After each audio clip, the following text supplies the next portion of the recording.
Print media এবং digital মিডিয়ার যারা রয়েছেন সাংবাদিক বন্ধু সকলকে আমি শুভেচ্ছা জানাই। আপনারা জানেন বর্তমান আমাদের রাজ্য সহ গোটা দেশে শ্রমকোড যে চারটা নতুন এসছে সে নিয়ে বিভিন্ন জায়গায় সংবাদ মাধ্যম বা আলোচনা চলছে। তা নিয়েই আমি আজকে আপনাদের সামনে তুলে ধরতে চাই যে শ্রমকোডগুলো সম্বন্ধিত যে আমাদের সারা দেশব্যাপী যে শ্রমিক এবং অন্যান্য বর্গের যারা রয়েছেন তাদের যে সুবিধা বা জীবনমান উন্নয়নের লক্ষ্যে যে সিদ্ধান্ত নেওয়া হয়েছে সেই বিষয়েই আজকে আমি সংক্ষিপ্ত বিবরণ আপনাদের সামনে তুলে ধরতে চাই। আপনারা সকলে জানেন কোড ওয়েজেস 2019 মজুরি সংক্রান্ত কোড এবং ইন্ডাস্ট্রিয়াল রিলেশন কোড 2020 শিল্প সম্পর্কিত কোড। তৃতীয় হচ্ছে কোড অন সোশ্যাল সিকিউরিটি 2020 সামাজিক সুরক্ষা code, occupational safety health and working condition code 2020 পেশাগত নিরাপত্তা এবং স্বাস্থ্য কাজের পরিবেশের কোড। এই চারটা কোড বিগত সময়ে যে 29টা কোড ছিল সেগুলোকে মার্জ করে একসঙ্গে এই চারটা কোডে নিয়ে আসা হয়েছে। তার বড় কারণ হচ্ছে আপনারা সকলেই জানেন যে সমস্ত শ্রম কোডগুলো ছিল সেগুলো এক হয়তো ব্রিটিশ আমলের তৈরি করা, আর নতুবা স্বাধীনতার প্রথম দশকে তৈরি হওয়া যে কোডগুলো ছড়িয়ে ছিটিয়ে ছিল এবং বিভিন্ন রাজ্যে বিভিন্ন ধরনের সেগুলোকে ইমপ্লিমেন্ট করার ব্যবস্থা ছিল এবং বিভিন্ন ধরনের কাজে যারা পেশাগত ছিলেন বিভিন্ন ধরনের বিভিন্ন রাজ্যে তার মজুরি বিভিন্ন ধরনের সুযোগ সুবিধা সেগুলো বিচ্ছিন্নভাবে ছড়িয়ে ছিটিয়ে ছিল। সেগুলোকে কম্পাইল করে একসঙ্গে গোটা দেশব্যাপী যেন সমস্ত স্তরের শ্রমিকরা তার উপকৃত হন এবং বিভিন্ন সময়ের সঙ্গে তাল মিলিয়ে বর্তমান সময়ে যখন এই শ্রম কোড তৈরি হয়েছিল তখনকার অর্থনৈতিক অবস্থান দেশে বা তখনকার আমাদের শিল্প পরিকাঠামো বা আমাদের দেশের উৎপাদন পরিস্থিতি আজকে কিন্তু অনেক পরিবর্তন হয়েছে। আজকের সময় উপযোগী এবং বর্তমান সময়ে মানুষের কাজ করার ধরন আপনারা সকলেই জানেন, আমরা বলি ইজ অফ ডুইং লাইফ চাই সবাই, আমরা খুব ইজিতে কাজ করতে চাই, তো সেটা শ্রমিকের ক্ষেত্রেও সেটা মালিকের ক্ষেত্রেও। তো এটা যেন আরো ইজি করে দেওয়া যায়, সরল করে দেওয়া যায়, তার জন্যই এই শ্রম কোডগুলোকে আনা হয়েছে। প্রথম যে কোডটা ওয়েজেস কোড 2019 মজুরি সংক্রান্ত কোড। এই কোডে সব ধরনের শ্রমিক সংগঠিত হোক বা অসংগঠিত হোক সবাই শ্রম দপ্তরের নির্ধারিত ন্যূনতম মজুরি পাওয়ার অধিকারী। আগে অনেক জায়গায় আলাদা আলাদা নিয়ম ছিল, এখন তা এক করা হয়েছে সমকাজে সমবেতন। কথাটার অর্থ হচ্ছে আগে ধরুন আপনার মিডিয়ার বন্ধু যারা আছে আপনার ইলেকট্রনিক মিডিয়াতে কাজ করেন, আপনাদের মজুরি দিল্লিতে যে পরিমাণ ছিল সেটা হয়তো ত্রিপুরায় তার ভিন্ন ছিল বা আসামে তার ভিন্ন ছিল। এখন সমকাজে সমবেতন সেটা সুনিশ্চিত হবে, অর্থাৎ এক ধরনের কাজের জন্য সমান বেতন হবে গোটা দেশে।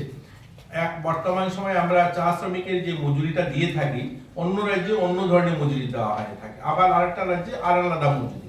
এখন কি হবে, এক ক্যাটাগরি কাজের জন্য একই বেতন হবে, সমকাজে সমবেতন। এটা প্রথমত ওয়েজেস কোডে যেটা আমাদের শ্রমিকদের সুবিধাতে হবে। জাতীয় পর্যায়ে ন্যাশনাল ফ্লোর ওয়েজেস ঠিক করা হয়েছে যাতে এক রাজ্যের বেশি অন্য রাজ্যে কম তা না হতে পারে, তার জন্য এটা সরকার নির্ধারিত ওয়েজেস ঠিক করে দেবে, সেটাই যেন গোটা দেশে প্রযোজ্য হয়। নারীদের ক্ষেত্রে আগে নাইট শিফটে কিছু কাজ করা বাধা ছিল। আপনারা জানেন আমাদের দিল্লি মুম্বাই বড় বড় শহরগুলোতে মহিলারা রাত্রি শিফটে কাজ করে, কিন্তু অনেকগুলো রাজ্যে সেটা বাধা ছিল, নারীরা কাজ করতে পারবে না, আমরা বলি যে মহিলারা করতে পারবে না। এখন কিন্তু তারা নিজেরা যদি চান তাহলে সমস্ত কাজে পুরুষরা যত ধরনের কাজ করেন সমস্ত কাজে মহিলারাও অংশগ্রহণ করতে পারবে। মহিলারা যদি না রাজি থাকেন তাহলে সমস্ত কাজেই তারা কাজ করতে পারবেন। আরেকটা বিষয় হলো আপনারা দেখবেন কোনো কোম্পানিতে হোটেলে বা বিভিন্ন প্রতিষ্ঠানে আগে পুরুষদের বেতন অর্থাৎ সমান কাজ করছে দুজনেই রিসেপশনে বসছেন, কিন্তু রিসেপশনে পুরুষ যিনি আছেন ওনার বেতন হয়তো 10,000 টাকা, কিন্তু মহিলা যিনি বেতন পাচ্ছেন তিনি 8,000 টাকা বেতন পান। এখন কিন্তু সেরকম হবে না, এখন নারী এবং পুরুষ সমান কাজে সমান বেতন পাবে।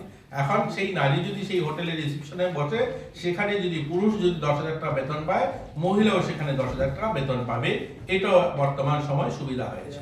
নারীরা মাতৃত্বকালীন সময় 26 সপ্তাহ পর্যন্ত সবেতনে ছুটি পাবে, এটা আগে ছিল না, বর্তমান সময় সেটা করা হয়েছে। মহিলারা মায়েরা যারা কর্মজীবী যারা কাজ করেন তাদেরকে 26 সপ্তাহ পর্যন্ত তাদেরকে বেতন সহ ছুটি প্রদান করা হবে। এটাও বর্তমান সময় এই কোডে তাদেরকে সুবিধা দেওয়া হয়েছে। এবং মহিলা শ্রমিক যারা হবে তাদেরকে 3,500 টাকা মেডিকেল বোনাস দিতে হবে। আমাদের গর্ভবতী মায়েরা তাদের স্বাস্থ্য পরীক্ষা বা বিভিন্ন বিষয়ের জন্য প্রত্যেক কোম্পানি যেখানে তারা কাজ করবেন, এস্টাবলিশড কোম্পানি, সেখানে তাদেরকে 3,500 টাকা বোনাস দিতে হবে। পরিবারের সংজ্ঞা এবং তার বিস্তৃত পরিধি পরিবর্তন হয়েছে। একটা সময় আপনারা সকলেই জানেন, আমরা যারা পুরুষরা বিভিন্ন কলকারখানা ফ্যাক্টরিতে কাজ করি, আমাদের বলা হয় আপনাদের ডিপেন্ডেন্ট কাজ। তো আমার ডিপেন্ডেন্ট অর্থাৎ আমার ছেলে মেয়ে, আমার ওয়াইফ, আমার মা বাবা, এটা হলো পরিবারের সংজ্ঞা ছিল। এটার এবার পরিবর্তন হয়েছে। এটার ক্ষেত্রে মহিলা যদি হয়, তাকে তার শ্বশুর শাশুড়িকেও ডিপেন্ডেন্ট বলতে পারবে। সে যদি চায়, একজন গৃহবধূ যদি বলে যে আমার শ্বশুর শাশুড়িও আমার মা বাবা, আমার শ্বশুর শাশুড়ি আমার ডিপেন্ডেন্ট, সেটাও মানতে হবে কোম্পানিকে, অর্থাৎ তারাও সেই সংখ্যার মধ্যে এসে পরিবারের।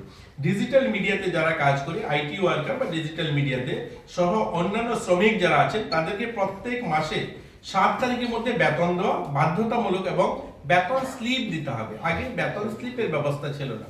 কোনো কোনো কোম্পানি বেতন স্লিপ দিতেন, কিন্তু অনেক কোম্পানি আছে যাদেরকে বেতন স্লিপ দেওয়া হতো না। এখন কিন্তু বেতন স্লিপ দিতে হবে এবং প্রতিদিন 8 থেকে 12 ঘন্টা, সপ্তাহে 48 ঘন্টা কাজ করানো যাবে। এটা দেখবেন, এটা নিয়ে একটু অপপ্রচার চলছে। বিভিন্ন সময় পলিটিক্যাল পার্টিগুলো বলছে শ্রমিকদের দিয়ে 12 ঘন্টা কাজ করানো হবে। এরকম নয়। এখানে বলা হয়েছে কোনো শ্রমিক যদি চান, তিনি সপ্তাহে 48 ঘন্টা কাজ করে বাকি 3 দিন ছুটি নিতে পারবেন। অর্থাৎ ওনার সপ্তাহে 48 ঘন্টা, অর্থাৎ প্রতিদিন 8 ঘন্টা না কাজ করে তিনি যদি মনে করেন যে আমি একদিনে 12 ঘন্টা কাজ করব। আমাদের ত্রিপুরার যে দেখুন অনেক পরিবর্তন হয়েছে। আমাদের বুজ্জনগর রাবার পার্কে যারা গিয়েছেন দেখবেন, সেখানে রাবার ইন্ডাস্ট্রিজ গুলো একদিন মেশিন চালালে পরে গোটা 15 দিন সেই মেশিন চলে। অর্থাৎ সেটাতে এত ইলেকট্রিসিটি কনজাম্পশন হয়, তার জন্য মেশিন বন্ধ করা হয় না, 15 দিন লাগাতার চলে।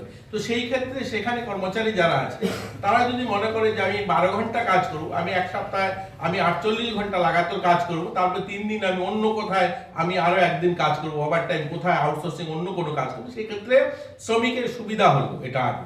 কিন্তু আমাদের কি হচ্ছে, আমরা দেখছি বামপন্থী সংগঠনগুলো অপপ্রচার করছে যে শ্রমিক থেকে বেশি শ্রম আদায় করছে। এরকম নয়।